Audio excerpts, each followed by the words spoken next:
മൈസൂരുവിൽ മലയാളി വ്യവസായിയെ ആക്രമിച്ച് പണം തട്ടിയ സംഭവത്തിന് പിന്നിൽ മലയാളി സംഘമെന്ന് പോലീസ്. ഇതുവരെ 7 മലയാളികളാണ് കേസിൽ അറസ്റ്റിലായത്. കസ്റ്റഡിയിൽ നിന്ന് രക്ഷപ്പെടാൻ ശ്രമിക്കവേ പോലീസ് വെടിയേറ്റ പ്രതി ആദർശ് ചികിത്സയിലാണ്. കൊള്ളയുടെ ദൃശ്യങ്ങൾ 24-ന് ലഭിച്ചു.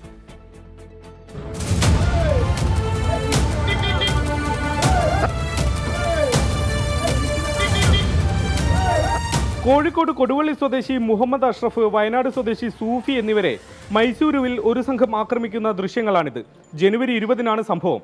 കാറും 1.5 ലക്ഷം രൂപയും അജ്ഞാത സംഘം കൊണ്ടുപോയെന്നായിരുന്നു പരാതി.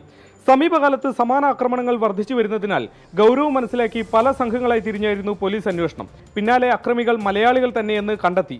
തൃശൂർ സ്വദേശികളായ കണ്ണൻ, പ്രമോദ്, വൈക്കം സ്വദേശികളായ ആൽബിൻ, അർജുൻ, ആലപ്പുഴ സ്വദേശികളായ വിജേഷ്, ശ്രീജിത്ത്, ആദർശ് എന്നിവരാണ് പിടിയിലായത്.